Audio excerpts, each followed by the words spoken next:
In a small, sunny town called Sunnyville, there lived a cheerful and curious girl named Lila Bloom. She had curly brown hair that bounced when she ran and a smile so bright it could warm up a rainy day. Lila loved three things: playing outside, helping her neighbors, and lemons.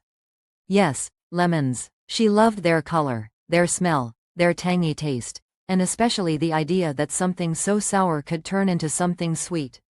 Her favorite saying was, "When life gives you lemons, make lemonade." One morning, while Lila was drawing on the sidewalk with chalk, she heard her neighbor Mrs. Maple sighing. As she looked at her droopy garden, "Everything's drying up," Mrs. Maple said. "It's been so hot, and the hose broke. I can't even water my lemon tree." Lila peeked over the fence and saw the poor tree, full of ripe, bright yellow lemons, sagging in the heat. "You can have them if you'd like," Mrs. Maple said kindly. "I won't be using them." Lila's eyes lit up. She had an idea. "I'll make lemonade. A real lemonade stand." She ran home, told her parents, and they were happy to help. Dad found an old table in the garage. Mom gave her a pitcher, cups, and a bag of sugar. That afternoon, Lila and her little brother Leo set up a small stand in front of their house with a big hand-painted sign that read, "Lemon Lila's Lemonade, 50 cents a cup lemon." But before they could make their first sale, something went wrong. "Oh no," Lila said, "we don't have enough ice, and I forgot the napkins." Just then, their friend Maya rode up on her scooter. "Need help?" she asked. "Yes please," said Lila. "Can you get ice from your house?"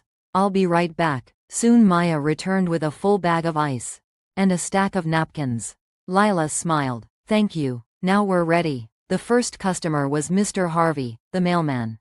He wiped his forehead and said, "Phew.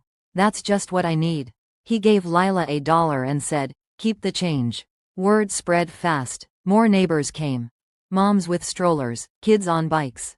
Even the grumpy man down the street came by and left with a smile.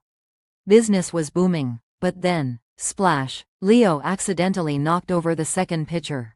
"Oh no," he said, "I didn't mean to." Lila's face dropped. That was all the lemonade they had left. She looked at the long line of thirsty people, then looked down at Leo. He was on the verge of tears. She took a deep breath.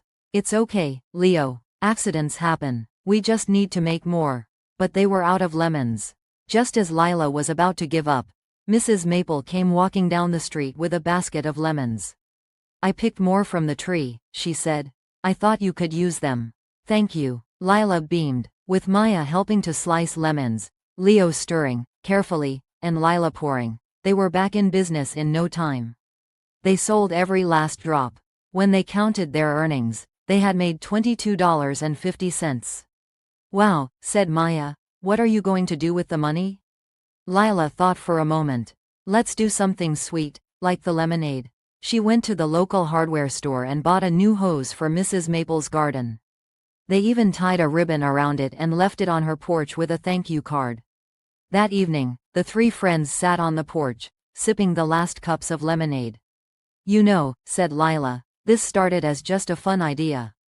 But it turned into something even better." "Yeah," said Maya, "we helped people, and each other." Leo grinned. "Can we do it again tomorrow?" Lila laughed. "Maybe next week. We've got to rest our lemonade muscles." And from that day on, Lila's lemonade stand became a summertime tradition in Sunnyville. But it wasn't just about making money. It was about teamwork, kindness, and knowing that when life gives you lemons, you make something sweet and share it with the world.